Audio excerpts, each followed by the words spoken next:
Só um momentinho. Bem, vamos lá. Boa tarde a todos. Hoje é dia 20 de agosto, né? São 17 horas e 7 minutos. Essa aqui é a nossa live sobre a ação do PASEP. Nós temos a presença dos advogados Daniel e Jorge Santiago, presença do nosso diretor de assuntos jurídicos, Alexandre Xavier, nosso advogado, Paulo Cunha. Tá? Nesse exato momento, nós temos a participação de 132 colegas. Vai funcionar da seguinte forma aqui. Acredito que nosso diretor jurídico já tem várias perguntas que foram enviadas, não é isso, meu diretor? Sim. Sobre várias questões da ação do PASEP. Ele irá fazer as perguntas para os advogados, que irão prestar respostas. Não se preocupem no sentido de não dá para assistir tudo, quiser depois assistir de novo, a gente está gravando justamente para disponibilizar depois lá no nosso canal do YouTube, e isso vai ser avisado para todos quando tiver tudo ok, tá?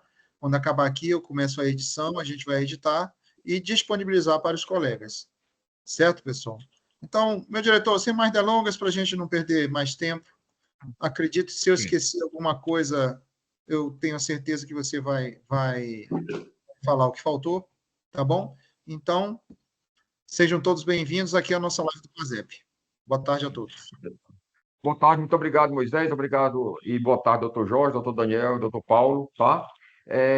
O nosso presidente Thales e a nossa advogada também, doutora Alessandra, não estão podendo participar, pelo menos até o momento. Se eles puderem, eles vão entrar na live em algum momento, tá? Porque eles estão agora participando de uma audiência, de uma reunião com a AGU, e aí eles não puderam, coincidiu, e eles também tiveram que participar lá dessa reunião, tá? Se houver tempo, eles entram aí já em algum momento na nossa live. Doutor Jorge, é só a mesma maneira que nós fizemos naquela live anterior, tá? A gente vai disponibilizar para o senhor perguntas que nos chegam por e-mail e por WhatsApp diretamente dos filiados, tá? A gente faz essa compilação, a gente torna de uma forma genérica aquela pergunta, tá certo? E aí é uma oportunidade de, no decorrer da resposta, tá? Os senhores, tanto o senhor, doutor Jorge, como o doutor Daniel, possam desenvolver o tema, tá? A critério de vocês, tá bom? Então, eu passo a palavra, tá? Só para o senhor fazer as suas considerações iniciais, também da mesma forma do doutor Daniel, e a gente já começa também as perguntas, porque eu sei que o tempo dos senhores, né, é exíguo. E aí essa nossa live, ela não passará de 1 hora, conforme combinamos, tá bom? Perfeito, perfeito. Boa tarde a todos os filiados.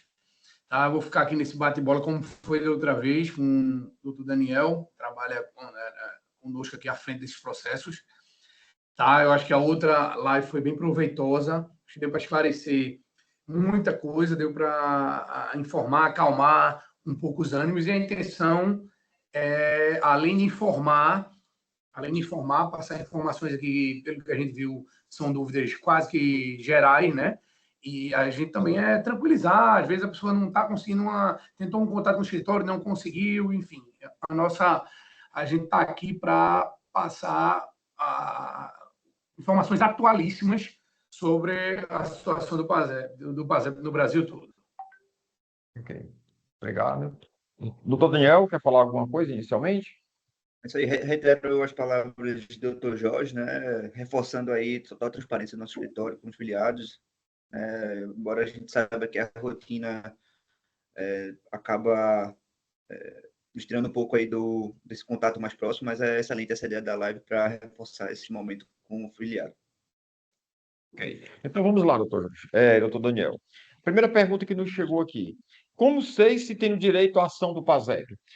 Talvez essa pergunta também já tenha sido feita na live anterior, mas tem filiados que não participaram e tal, e aí nos enviou a pergunta, a gente refaz, porque é sempre uma pergunta cabível aqui, né? Perfeito. Perfeito, vamos lá. O primeiro ponto, o primeiro requisito, que sine qua non, é que o filiado seja servidor público e tenha ingressado no serviço público antes de 1988. Tá? Ingressou antes de 1988, já era beneficiário do PASEP. E aí a gente vai passar ao segundo passo, que é analisar se ele, em sendo beneficiário do PASEP, se ele tem valores, se ele eventualmente foi vítima aí de eventuais irregularidades na conta do seu benefício. E como é que a gente faz isso? A gente hoje tem feito uma análise prévia, né? A gente faz uma análise da documentação dos extratos microfilmados e dos extratos analíticos. Os microfilmados que são os anteriores a 1999 e os analíticos que são os posteriores a 1999. A gente faz aqui, junto com o nosso setor de perícia contábil, a gente faz essa análise prévia, certo? E aí, com nossa expertise, a gente já analisa se há ou não irregularidades e se há ou não necessidade de novos documentos, que aí a gente já viu aqui que tem até outros tópicos, assim, para não me adiantar e não ser repetitivo. Essa análise prévia ela também tem o contato de analisar. Olha, pode ser necessário mais alguns documentos para que se analise o filiado é ou não viável a ingressar com essa ação. Bom lembrar que o primeiro passo, na verdade, é em sendo servidor público e ter ingressado antes de 1988, ele deve procurar o Cine Receita, vocês podem falar até melhor, né? Solicitar a sua AJI, e aí o sindicato vai nos enviar, e aí, de posse disso, a gente pode dar o próximo passo. Mas, respondendo a pergunta, eu creio que seja isso aí. Perfeito. Muito importante essa observação que o senhor fez, doutor Daniel, doutor Jorge. Exatamente nesse sentido. A porta de entrada, tá, para o escritório é por intermédio do Cine Receita via solicitação de AJI, ok? Então, nos enviando a solicitação de AJI, tá, e sendo verificado que o filiado, né, atende os requisitos necessários para deferimento de AJI, a gente autoriza, a gente encaminha a AJI para o escritório, tá? E o escritório aí entra em contato com o filiado, né, para solicitar os documentos, procuração e o que se fizer necessário, não é isso?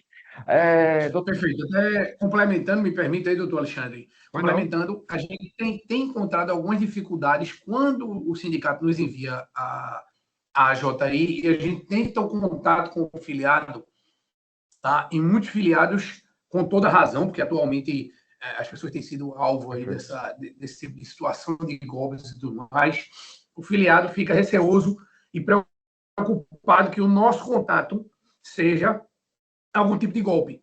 Tá? Então, quando o sindicato nos envia a AJI, nós vamos fazer contato com o filiado através do nosso canal oficial, do nosso telefone oficial, que é um telefone fixo, que também é o WhatsApp, tá? Que aí eu acho que já vale a pena. Todos que estão aí presentes, anotem esse número.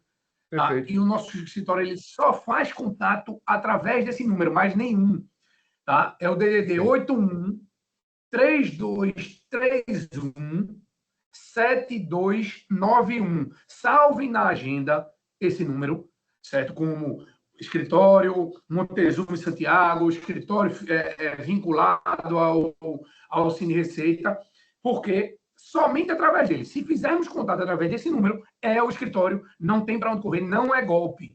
Tá? Agora, se for de outro número, aí cabe uma atenção especial, uma cautela maior, procure o jurídico do sindicato para ter uma segurança maior. A gente não solicita PIX, a gente não solicita valores para ingressar com essa ação, é tudo feito através do sindicato. Então, aproveito aí esse momento para registrar, vou falar isso várias vezes, tá, doutor Alexandre?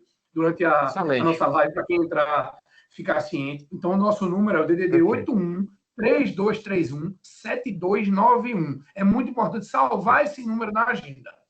Tá certo? Perfeito, perfeito. E na próxima nota que nós iremos publicar a respeito do PASEP, a gente vai também informar esse número de contato exclusivo do escritório, né, doutor Jorge? Eu vou colocar aqui no chat também, tá? Perfeito, perfeito.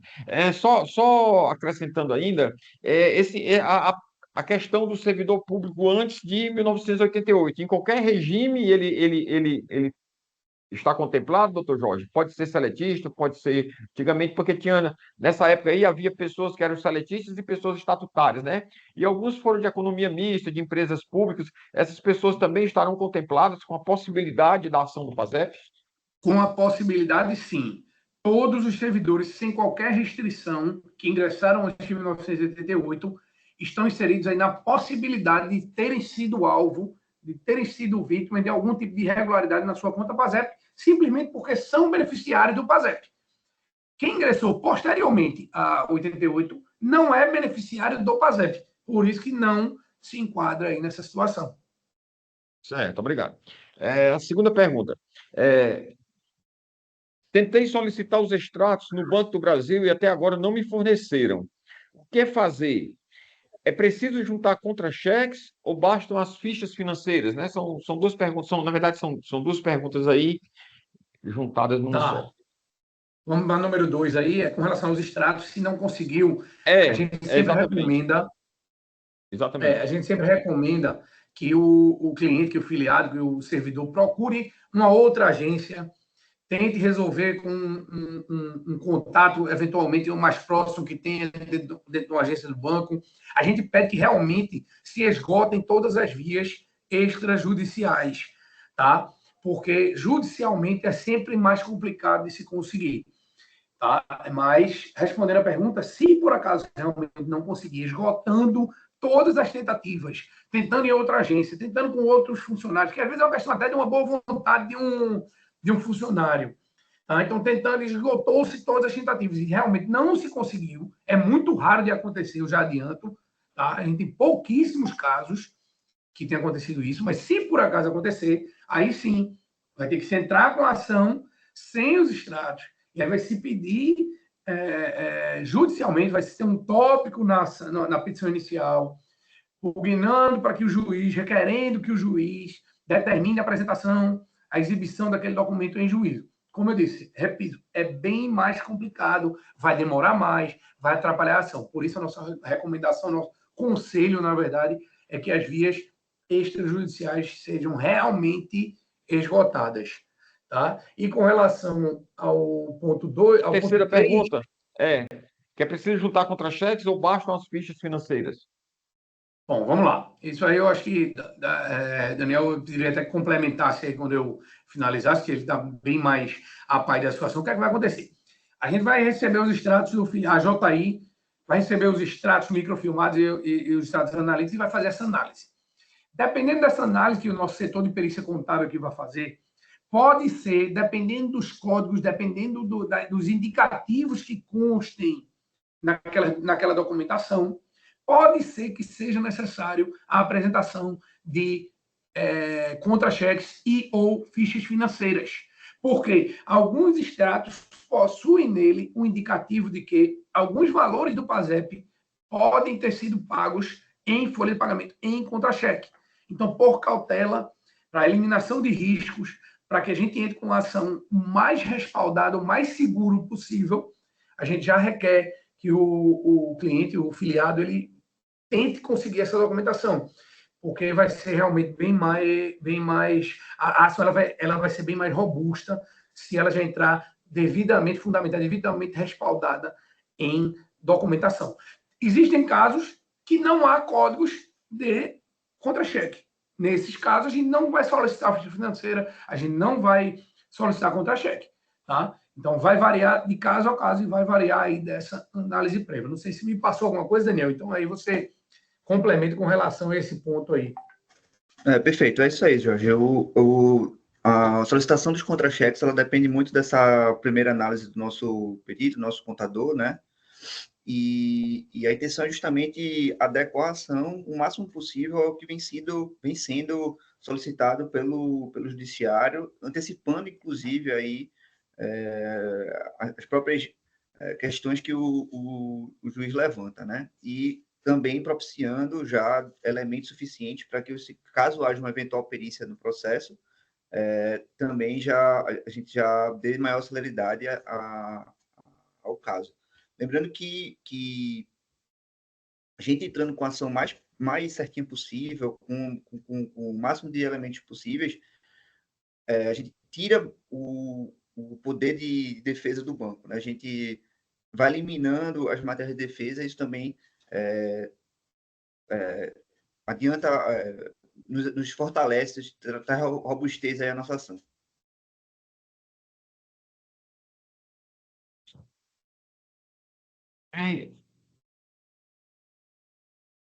Posso passar para a próxima, doutor Jorge? Tem mais a acrescentar? Pode passar para a próxima. Acho que com relação a esse terceiro ponto é isso. Ok. Em relação a uma quarta pergunta aqui, tá? Um exemplo aqui que ele aparentemente é uma pergunta individual, mas pode contemplar mais de uma pessoa. Sou pensionista. O instituidor da pensão fazia jus ao PASEP.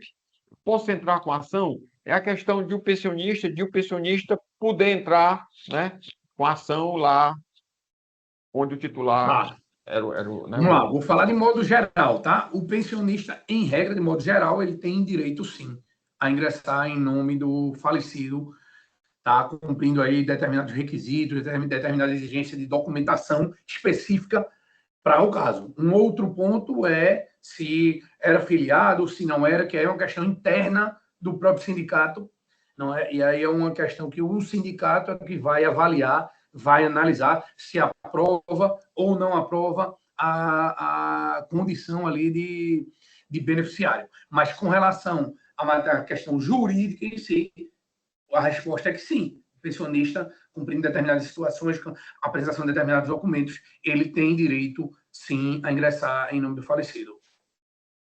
Entendi. Então o pensionista filiado, ele entra com toda a instrução, pedido de AJI, né?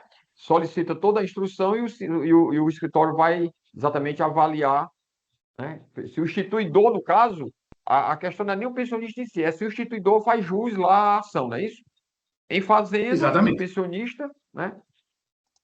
Continua. Isso. É, Doutor Alexandre, é, apenas uma observação quanto a esse não. ponto, né, que existe uma dúvida grande acerca disso, é sobre o inventário, a necessidade ou não de inventário, né?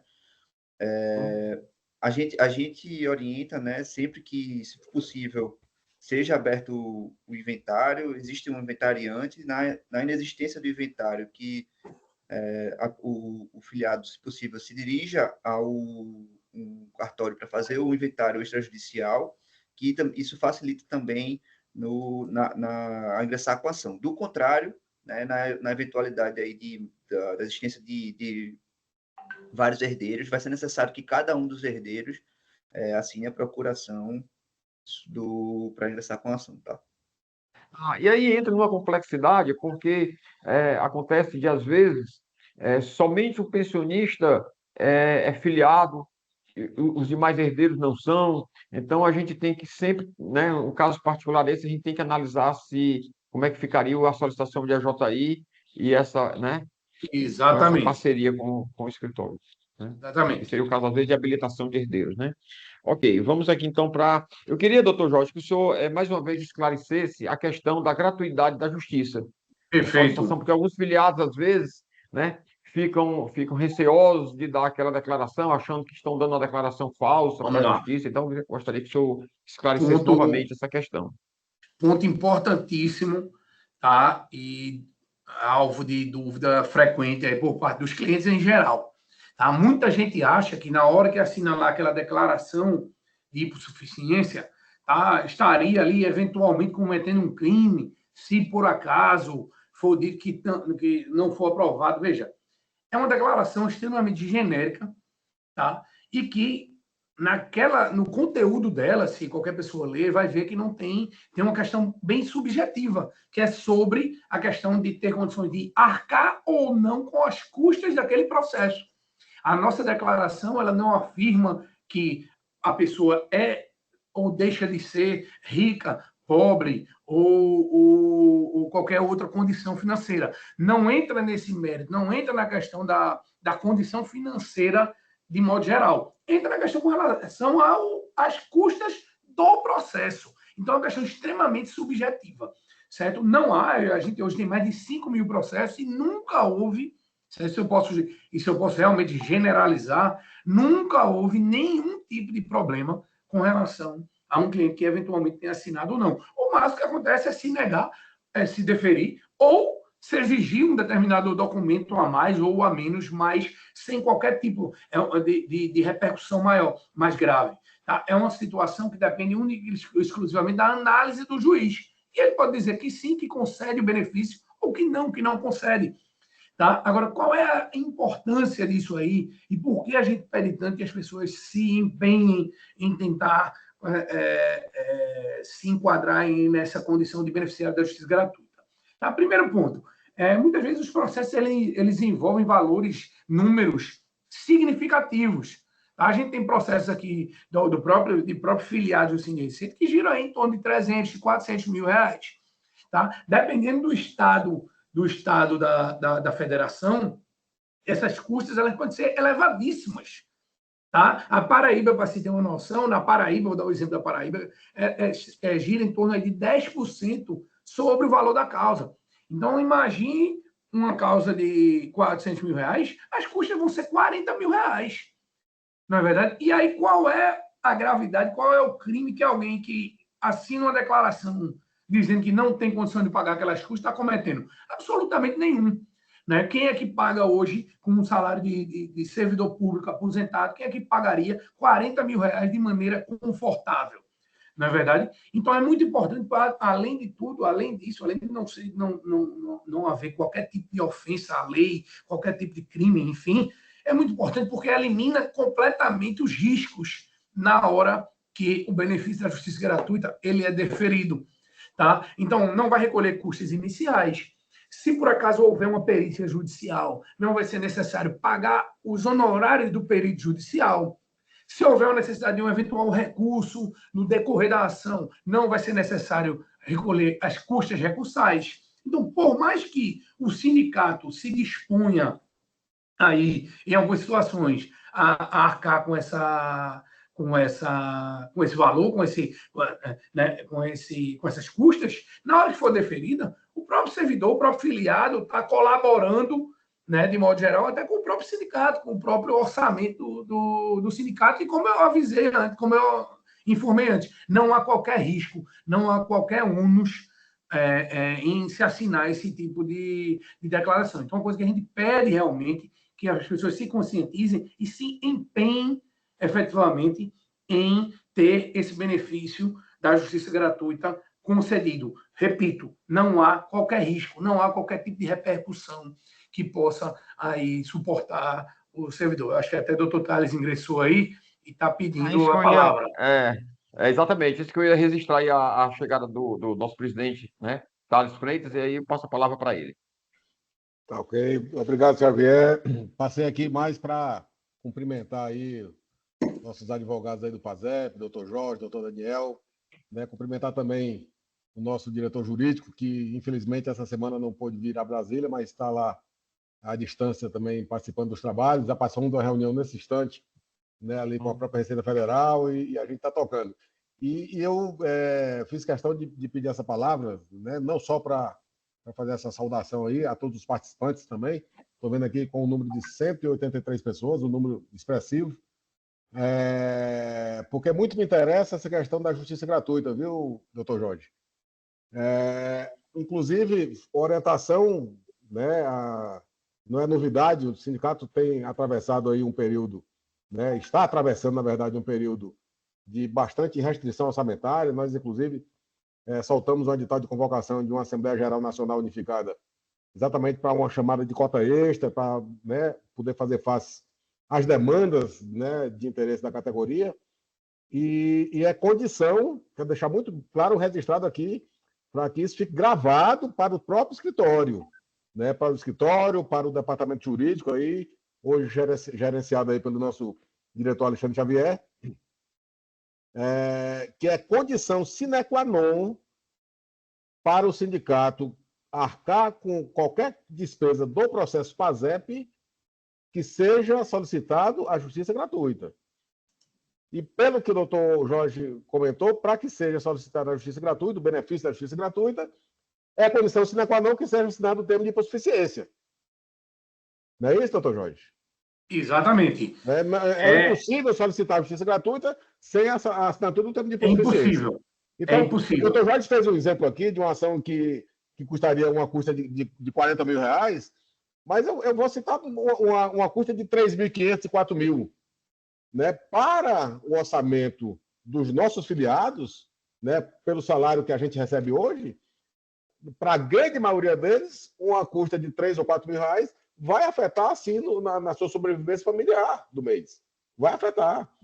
E eu me recordo que quando eu ainda estava na militância à frente da DAGE, e as pessoas se recusavam, eu digo, olha, O que a gente está colocando aqui é que essa custa, essa despesa, vai afetar na sua manutenção mensal, na sua subsistência mensal. Agora, se a pessoa não quer assinar, é porque não afeta. E se não afeta, paga. Exato, Agora, pague a custa inicial. Se precisar de custo recursal, você paga também. Se precisar de custo de perícia, você paga também. Porque o sindicato ele só vai arcar, repito, condição sine qua non.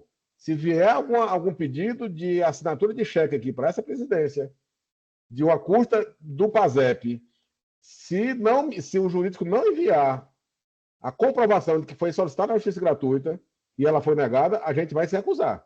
Porque a gente sabe que só é solicitado quando a pessoa assina o termo.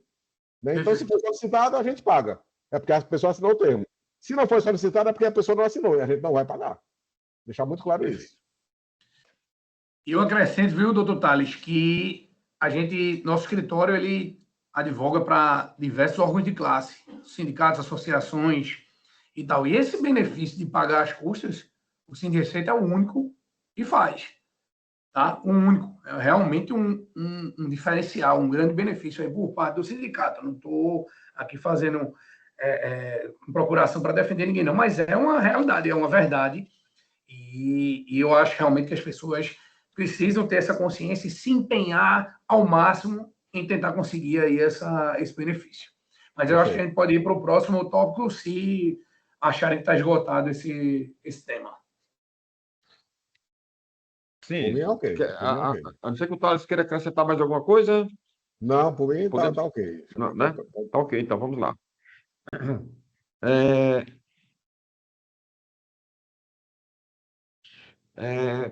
Uma pergunta que nos chega recorrente é por que os processos do PASEP ficaram suspensos, tá? E já aproveito. E corre algum risco de voltarem a ser suspensos novamente, doutor Jorge? Tá, vamos lá. Bom, boa pergunta. Inclusive, a gente teve aí, coincidentemente, semana retrasada, tivemos aí em Brasília. Tá?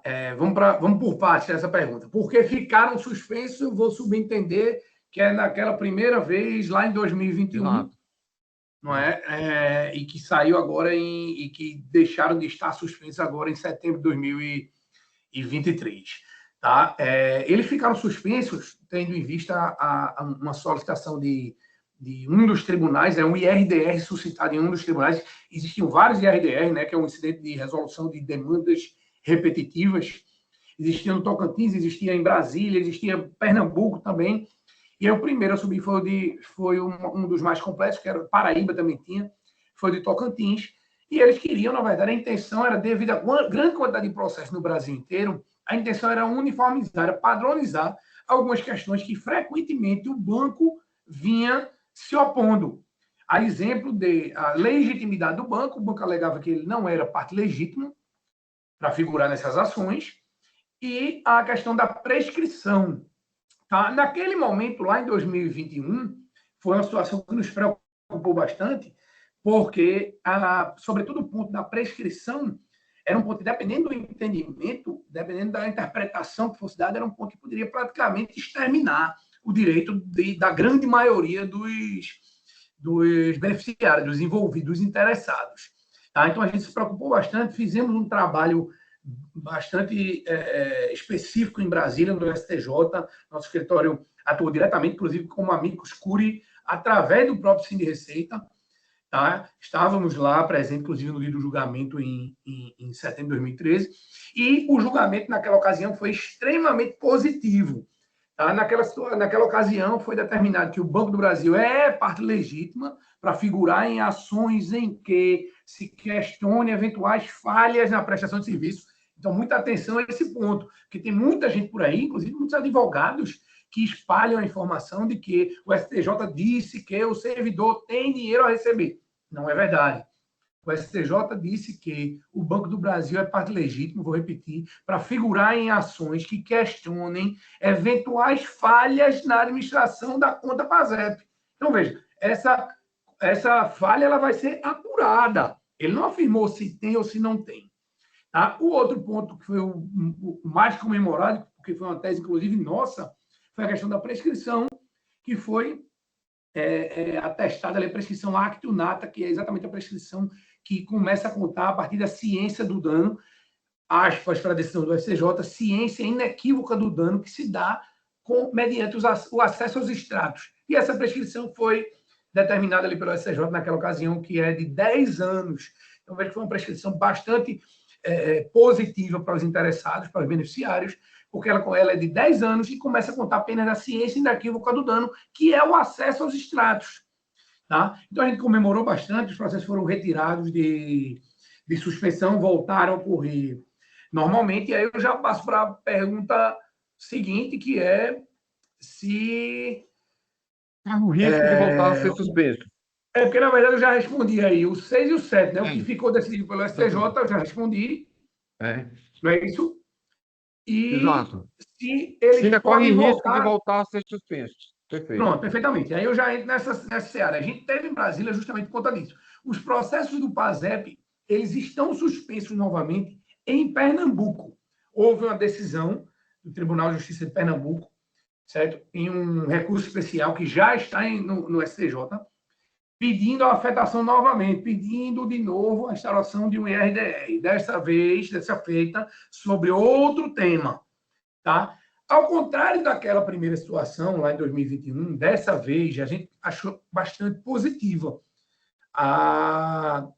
esse remédio jurídico, vamos chamar assim, suscitado aqui pelo Tribunal de Justiça de Pernambuco. E dos objetivos da nossa ida a Brasília foi a intenção de que seja afetado e sejam suspensos processos no Brasil inteiro. Porque o que é que aconteceu, pessoal? Depois da decisão do STJ, essa que eu mencionei agora, em setembro de 2023. Muita gente começou a espalhar isso que eu falei também lá no início da minha fala, que os servidores eles tinham dinheiro a receber, que o Banco do Brasil ia pagar, e os próprios advogados começaram a ingressar com a ação de qualquer jeito, certo? Muita gente de forma atabalhoada, de forma desarrazoada, sem analisar o que efetivamente deve ser analisado. Tá? E aí, os processos eles foram distribuídos aos rodos,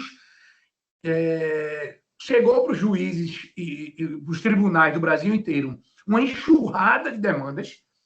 Quando essas demandas eram analisadas, iam para a perícia, eram atestado lá a fragilidade, era atestado lá a falta do direito, vamos dizer assim, e as ações começaram a ser improcedentes. Começou a se desenhar um movimento de querer se juntar a tudo e se entender que a matéria não tinha viabilidade por conta dessas demandas mal fundamentadas. A gente começou a fazer um trabalho, batendo de porta em porta, de tribunal em tribunal, de juiz em juiz, tentando separar o joio do trigo, tentando mostrar que existiam outros escritórios, outros advogados que trabalhavam sério, existiam ações bem fundamentadas. Tá? Mas começou a nos preocupar muito, porque o próprio Tribunal de Brasília, por exemplo, começaram a vir sentenças, certo? Se recusando a instruir a causa, se recusando a realizar perícia judicial, por exemplo, que é uma coisa que a gente faz questão que ocorra, e colocando em risco o direito dos filiados, colocando em risco o direito dos beneficiários do PASEP e de quem ingressou de forma correta, de forma séria. Por isso que a gente comemorou dessa vez esse tema que está suspenso aqui em Pernambuco, que a gente quer que se espalhe para o Brasil inteiro. Não existe nenhum ponto que possa fulminar a ação. O que vai se discutir agora é inversão de ônus da prova, de quem seria o ônus de apresentar determinada prova, do autor da ação ou do Banco do Brasil. E aí a questão da perícia vai ser analisada, se há necessidade, se não há, se haveria uma recomendação por parte do STJ. Então, a gente vai voltar para o STJ, certo? Vai tentar trabalhar esse ponto, para que os processos eles sejam instruídos, eles sejam analisados como devem ser. Tá? Então, vai demorar mais um pouco? Pode ser que demore mais um pouco, mas é melhor que demore mais um pouco.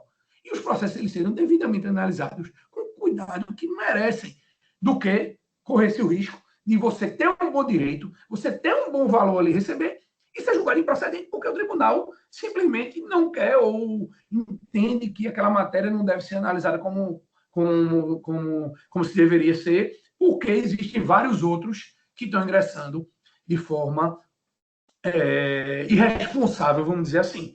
Então, dessa vez, há risco de ser suspenso? Há.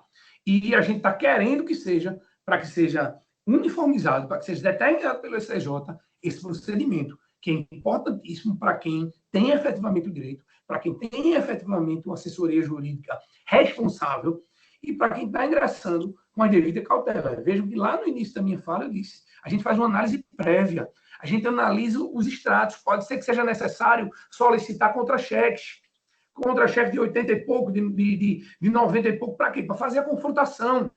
E pode ser que a gente chegue à conclusão, por exemplo, que a pessoa não tem direito. E o que estava acontecendo é que o pessoal, outros advogados, não faziam essa análise e entravam com um processo de pessoas que não têm direito. Tá? Então, assim, não é momento para se preocupar mais como lá em 2021. Tá? É momento para se ter um pouco mais de paciência, certo? Porque se a gente trabalhar direito, se a gente conseguir demonstrar como a gente conseguiu da outra vez lá no STJ, a tendência é que a decisão que venha seja muito interessante e os obstáculos eles passem a ser superados com mais efetividade. Peço até desculpa aí ter me alongado um pouco, mas é porque realmente o tema é complexo. Ótimo, doutor Jorge. Na sequência, eu tenho algumas perguntas aqui. Vamos lá. Vários colegas têm reclamado do arquivamento definitivo de seus processos, mesmo após o encerramento da suspensão do STJ, que pacificou a matéria conforme pleiteado pelos próprios tribunais. Quais as providências do escritório nesse sentido? Doutor Jorge, Bom, não sei se a conexão dele caiu. Eu estou ouvindo vocês bem. Estão me ouvindo? Está meio congelada aí a sua imagem, doutor Jorge. Estamos ouvindo, só a sua imagem está congelada, Jorge. Então, o senhor pode ir falando aí que a gente consegue ouvi-lo. Bom, vamos lá. Essa sua pergunta aí, doutor Alexandre, ela volta para aquele ponto que eu falei. Né? A pergunta do filiado, ele menciona que a questão foi pacificada. Volta para aquele tema. Não foi pacificado absolutamente nada com relação ao eventual dano sofrido, tá, pessoal? É muito importante isso. O que foi pacificado pelo STJ é que, em se verificando, é o Banco do Brasil que vai responder. Tá? Com relação a essas decisões de arquivamento, então, a gente tivemos alguns processos sentenciados, tivemos alguns processos também com decisões de segundo grau de mérito de improcedência, justamente em casos como os que eu mencionei, em casos em que os juízes eles se recusam a instruir a causa, se recusam a realizar perícia. E a gente fica batendo na tecla da questão da lei, da questão processual, e a gente simplesmente não vinha, em algumas situações, conseguindo ser ouvidos. Tá? Como em outros casos a gente vinha. Vários servidores, inclusive do próprio CNSC, ganharam, tiveram seu direito reconhecido, receberam seus valores. Né? A gente tem vários casos aqui do próprio Cine Receita. Mas alguns juízes estavam seguindo essa linha de querer colocar tudo no mesmo saco, não quererem separar o joio do trigo, de quem estava trabalhando sério e quem não estava, e querer julgar sem analisar efetivamente o caso. A gente está recorrendo. Tá? Os que foram julgados em primeira instância, a gente está recorrendo para o segundo grau. Os que foram julgados no segundo grau, a gente está recorrendo para o STJ. Tivemos agora, estava observando, antes aqui da live, a gente teve alguns recursos especiais já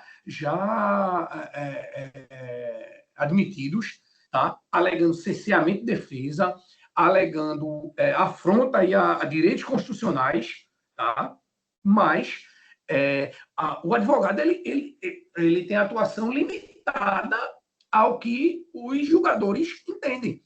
Tá? Eu não tenho como obrigar, eu não tenho como impor que um determinado juiz, um determinado desembargador se alinhe com o que a gente entende que seja o correto. O nosso remédio, a nossa forma de atuar, a nossa única maneira de se confrontar a isso é através do processo, através do recurso. Tá? Então a gente fica limitado àquilo ali. As pessoas acham que é um absurdo, porque outras pessoas ganharam, mas cada processo é um processo. Tá? Cada juiz tem o seu entendimento.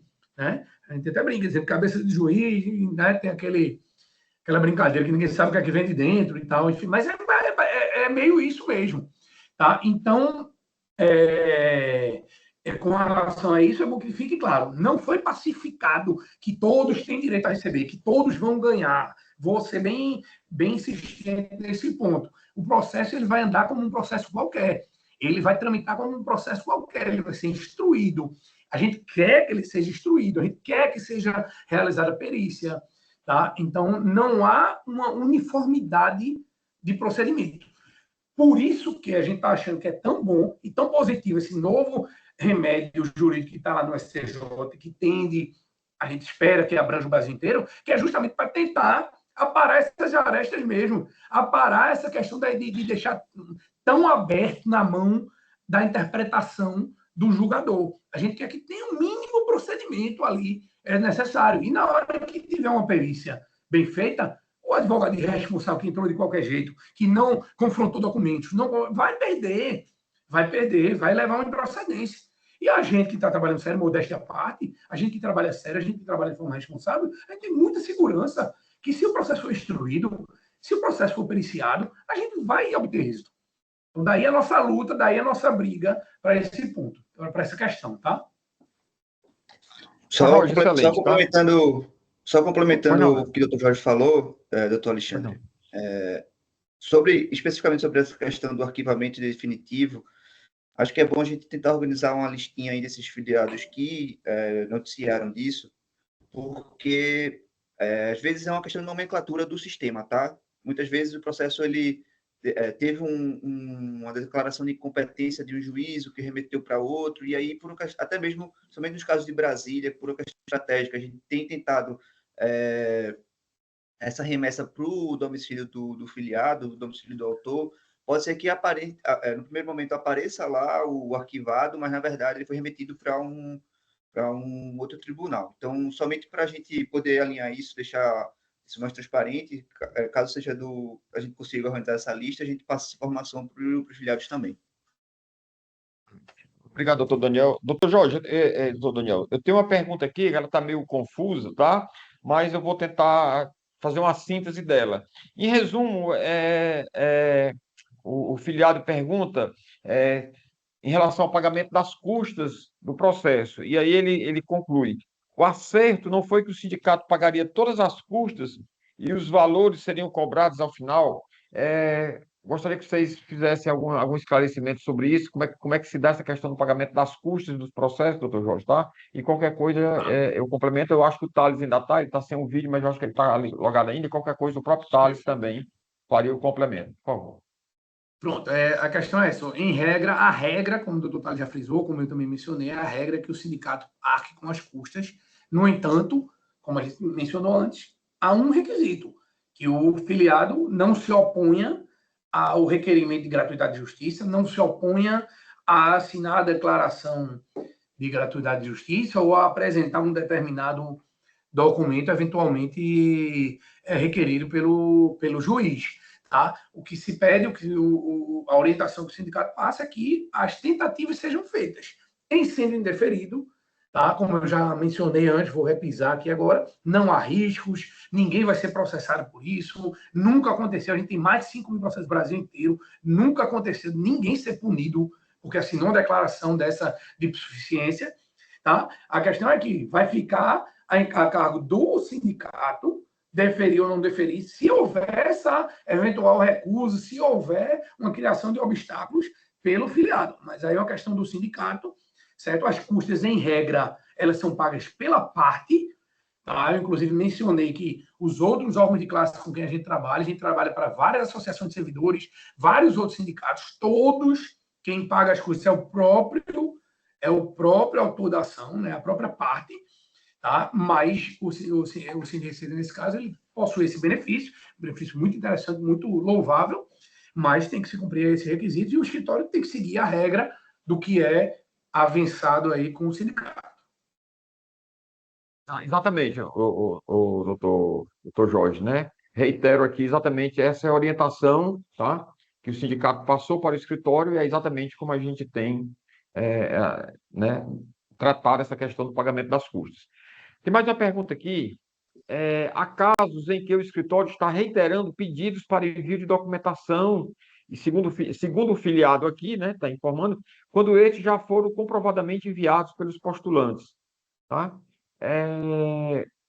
Aí ele pergunta aqui o seguinte: talvez seja caso de quando entra com novação, tal. Eu gostaria que se o doutor Jorge ou o doutor Daniel, né, tem alguma lembrança de um acontecimento desse e saber esclarecer por quê, né? Doutor Alexandre, eu acredito que esses casos aí se resumem vou fazer aqui um exercício, né, Uhum. para imaginar Deixa eu esses só cenários, complementar aqui, mas doutor Daniel. Com certo. licença, desculpe.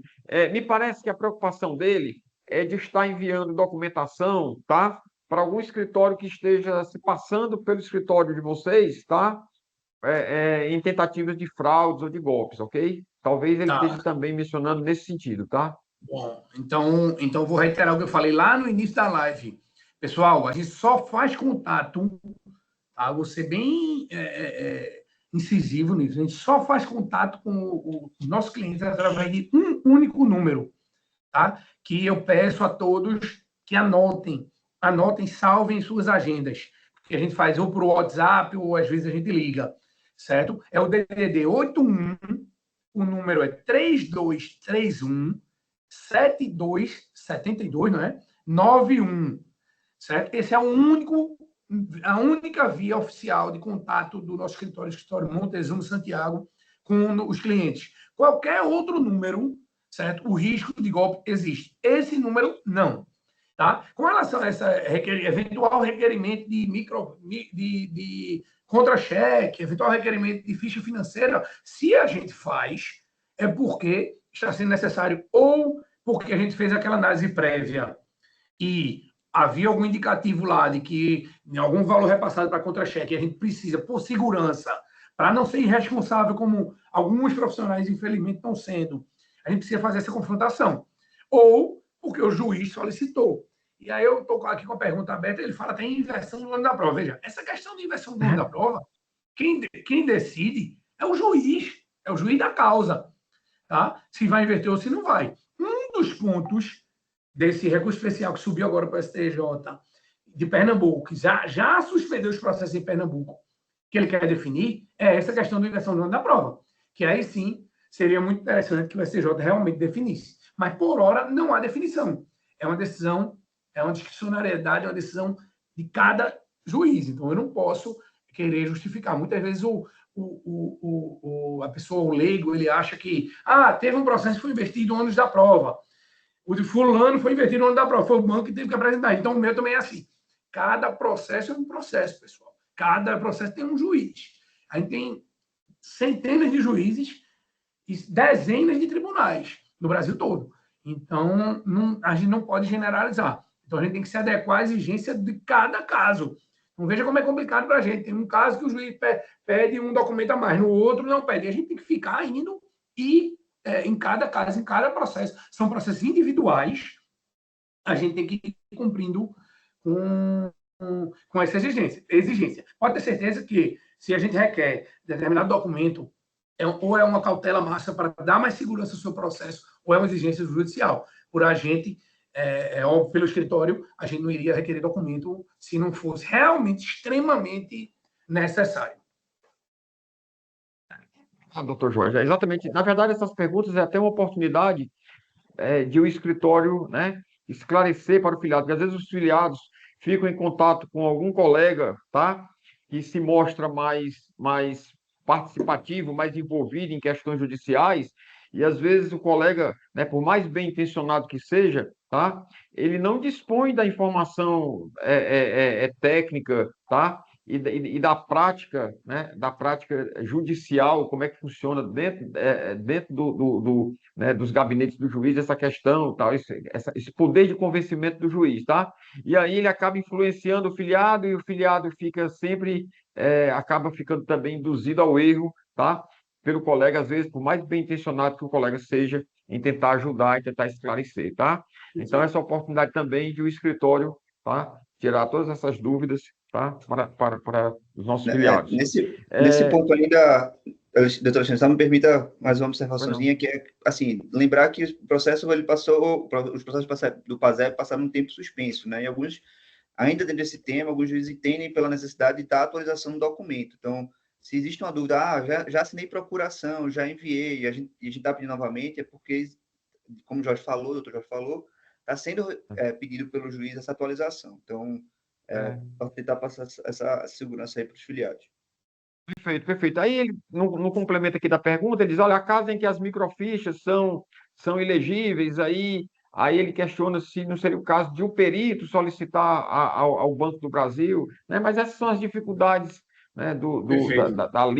da lida jurídica, que aí a gente tem que compreender que isso não depende do advogado nem do escritório, isso aí tem a ver com o convencimento Pois é. e é o O que juiz acontece muitas vezes, doutor que Alexandre? acaba... O que Pois acontece não. muitas vezes é que a pessoa hoje todo o processo ele não existe mais papel, tá? Todos os Uhum. processos eles são virtuais, eles são eletrônicos.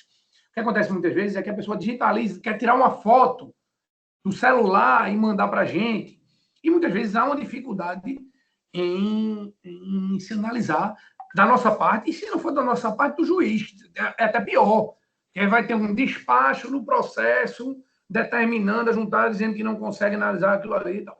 Então, o que a gente pede é sempre que tente levar numa lan house, levar numa gráfica, seja digitalizado na melhor qualidade possível, para que a gente facilite a nossa função, na verdade. Se a gente criar dificuldade, as coisas já são tão difíceis, né? Já são tantos processos, o judiciário já é tão abarrotado, já é tão... Se a gente cria dificuldade, o nosso processo ele vai terminar por atrasar, por a gente mesmo criar o entrave para ele. Então, a gente tem que tentar, quando a gente pede isso, é porque a gente já tinha experiência de anos e anos aí de atuação nessa área, que sabe que aquilo ali pode causar um problema. Então, a gente tem que se juntar, o Profiliar também se envidar esforços para tentar sanar esse obstáculo. Já entrar no processo, como eu falo, o mais redondinho possível, o mais amarrado possível, para a gente facilitar a vida e dar menos possibilidade de se criar dificuldade. Ok, muito obrigado, doutor Jorge, tá? Para encerrar, porque realmente nosso tempo já tá praticamente esgotado, o filiado aqui ele toca na questão do domicílio, né, das ações que estão sendo direcionadas para o domicílio, se o escritório tem feito alguma coisa em relação a isso, como é que está funcionando essa questão de não poder mais ser a ação ajuizada em qualquer local, apenas no domicílio ou em Brasília. Eu queria que você esclarecesse também isso aí, doutor Jorge, tá? E aí acho que nós estamos caminhando já realmente para o encerramento aí da nossa live. Perfeito, é bem simples isso. Hoje em dia está praticamente pacificado. Lá no início, lá 5, 6, 7, 10 anos atrás, a gente meio que ia ali indo de acordo com a facilidade, vamos dizer assim, para distribuir as ações. Hoje está praticamente pacificado, tem que se distribuir realmente no domicílio da própria parte, onde reside a própria parte. Tá? A gente tem que se adequar ao que não é o que a gente quer, não é o que a gente entende ser correto, é o que o judiciário decide, e estava terminando por atrasar mais as ações na hora que a gente não distribuía no domicílio da parte. Então, hoje em dia, a gente não discute mais isso, a gente ingressa com a ação onde a parte reside. Tá certo? Doutor Jorge, muito obrigado, doutor Daniel. Eu queria registrar, não sei se a doutora Alessandra, eu não estou vendo ela no vídeo, não sei se ela está presente, tá? E aí, se for o caso aí, mas acho que ela não pôde, ela não voltou da reunião, né? Também o Thales aí, tá? De nossa parte, doutor Jorge, tá? Eu queria Doutor só... Alexandre, a doutora Alessandra está presente, viu? Tá Desde as presente? 5h15 Ótimo. da tarde. Eu vi que ela estava presente, eu não E estou o vendo o microfone vídeo dela dela aqui. tá. É só abrir o microfone e ela pode falar. Olá, boa tarde. Eu não quis interromper, porque fiquei presa um pouquinho na audiência que eu estava e acabei chegando alguns minutos atrasada, mas pude acompanhar. Gostaria de agradecer imensamente pelo tempo, pela disponibilidade do Dr. Jorge, do Dr. Daniel, né, que tão gentilmente aceitaram esse nosso convite, participar dessa live, né, Alexandre? A nossa ideia é fazer cada vez mais dessas reuniões específicas de cada processo, com uma duração mais ou menos de 1 hora, para ficar rápido, para depois os filiados poderem consultar, né, Moisés, no YouTube ou Sim. na nossa aba do jurídico, né? Isso vai ficar disponibilizado de alguma forma para os nossos filiados. Queria agradecer também a atenção dos filiados que puderam participar, que mandaram, né, que vem mandando essas dúvidas sobre o PASEP. A gente tentou compilar aqui. Infelizmente, aqueles casos concretos fica complicado para o Dr. Jorge e para o Dr. Daniel analisarem na live, e esses vão ser respondidos pelos e-mails individuais de vocês. Muitos mandaram essas dúvidas específicas, né, sobre a tramitação de cada processo individual, como é que está, isso tudo vai ser respondido também, né? Então, a gente tentou extrair desses e-mails as questões gerais que envolvem, que são de interesse de todos, para pontuar aqui na live, e vão ser feitas outras, não é mesmo, Alexandre? Para a gente poder manter todos os filiados atualizados dessa temática do PASEP, como de outras temáticas também que vamos trazer nas próximas lives. Então, queria agradecer, né? Não interrompi a live quando eu entrei, porque já estava no meio de uma pergunta muito bem explanada pelo Dr. Jorge, mas pude acompanhar boa parte da live, ainda bem. Eu vi a sua presença, doutora Alessandra, tá? Eu só não lhe chamei porque eu não lhe vi no vídeo, tá? E eu pensei que você estava em trânsito, alguma coisa, tá? Porque aí eu peço desculpa, porque senão eu teria registrado a sua presença já desde o primeiro momento, viu? O foco é do Dr. Jorge e do Dr. Daniel. Quanto mais questões puderem responder dessas dúvidas dos nossos filiados, esse que é importante. Tá ótimo, então. Doutor Paulo, quer falar alguma coisa? Aí eu já passo para o doutor Daniel e doutor Jorge para as considerações finais, tá? Também levando já meus agradecimentos aí pela sempre, né, disponibilidade deles, ok? E eu acho que também essa live foi muito boa, até porque surgiram também essas perguntas aí que não tinham aparecido ainda na live anterior. Eu acho que é uma oportunidade da gente também esclarecer muita coisa. Não, doutor Paulo? Gostaria de reiterar as palavras da doutora Alessandra, né, e elogiar também a iniciativa do diretor em fazer essas lives, que aproxima o tema ao filiado, né, e dando oportunidade desse tema estar sempre vivo aí nos debates com os filiados, esclarecendo as dúvidas. Aproveitar e agradecer também a presença do Dr. Jorge, do Dr. Daniel, que estão sempre aí dispostos, né, a nos atender quando a gente chama para fazer uma live, para atender nossos filiados. Desejo a todos uma boa noite. Obrigado. Doutor Paulo, doutor Jorge, Daniel, fique à vontade. Bom, pessoal, eu queria agradecer a presença de todos. Eu acho que deu para... É sempre positivo esse tipo de live. A gente fica às ordens para outras. Acho que dá para tirar várias dúvidas ao mesmo tempo. Tá? Eu queria inicialmente reiterar que muitas vezes a gente demora a responder uma dúvida no WhatsApp ou no e-mail e tal, mas é porque a gente, como eu disse na outra live, nossa prioridade, só do sindicato, só do Sindicet, a gente tem quase 1000 processos. Tá? Então, nossa prioridade é realmente o foco ali nos processos, eles são todos individuais, são prazos em cima de prazos, então nosso foco é nessa operação e a gente tenta responder as dúvidas aí com a maior brevidade possível, mas muitas vezes não é possível. Mais uma vez, eu queria falar, reiterar, reforçar, cuidado com os golpes. Aqui a gente tem tido cada dia mais notícia de outros escritórios, do nosso também, certo? O nosso canal é apenas um. Vou falar mais uma vez e peço a todos os filiados presentes que anotem, tá? Só vão falar com vocês através do nosso escritório, do escritório Montezuma Santiago, através de um único telefone, um único WhatsApp, que aí a gente pede que salve em sua agenda, tá certo? Que é o DDD 81, o número é 3231-7291. Mas nenhum outro, tá? Qualquer outro telefone que faça contato com vocês, pedindo Pix, pedindo valores, dizendo que o processo saiu e que vai ganhar, então, é golpe, tá, pessoal? E, infelizmente, cada dia mais tem se espalhado esse tipo de situação e os bandidos estão antenados aí. E lembrando que os processos eles são públicos, não é? Então, os dados do processo, qualquer um pode acessar. Tá? Então, as pessoas, mas não era para ter acesso. Não, é público. Qualquer um pode acessar um processo judicial, um número do processo judicial, e aí você já vai sugestionar que aquele processo é o seu mesmo, que aquele é seu advogado, porque ele está informando ali o número do processo. Houve casos aqui em Pernambuco que até ligação o golpista atendia. Tá? Então, não caiam nesse tipo de situação. Para finalizar, eu queria reiterar que, como eu falei também, para eventualmente alguém entrou depois, a gente está no aguardo aí de uma nova suspensão, mas desta vez é algo extremamente positivo, é algo aguardado por nosso escritório para que os casos eles sejam analisados como devem ser. A gente tem lutado bastante, a gente tem brigado forte para que os processos, caso eles sejam instruídos, eles sejam analisados com a devida cautela.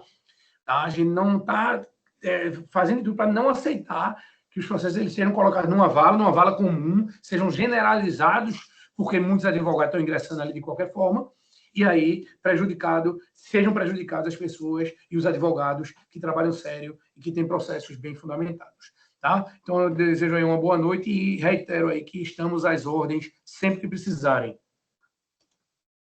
Doutor Jorge, doutor Daniel, antes de passar a palavra para o senhor, por uma questão de justiça, tá? Eu quero fazer aqui 2 agradecimentos especiais, tá? Aos nossos diretores de comunicação, Moisés, que é, afinal de contas, quem nos possibilita estar aqui com esse apoio dele aí imprescindível, tá? E o nosso diretor de TI também, Pérex, tá? Então, eu queria fazer esse agradecimento de público, registrar isso, tá? Sempre bastante prestativos aí com a DAGE, tá? Então, eu não poderia encerrar, deixar registrado, também gravado nessa live, o nosso reconhecimento e agradecimento a você, Moisés, e ao Pérex, viu? Por favor, doutor Daniel. Eu reforço as palavras de Jorge, né? Nosso compromisso aqui é com a excelência no trabalho, são ações individualizadas. Parabenizo também a iniciativa do sindicato, que está estreitando e fornecendo mais um canal de aproximação entre os escritórios filiados, e vamos em frente, que o trabalho é grande. Muito obrigado. Por mim, eu dou por encerrada a nossa live de hoje. Foi bastante exitosa. Muito obrigado, boa noite a todos.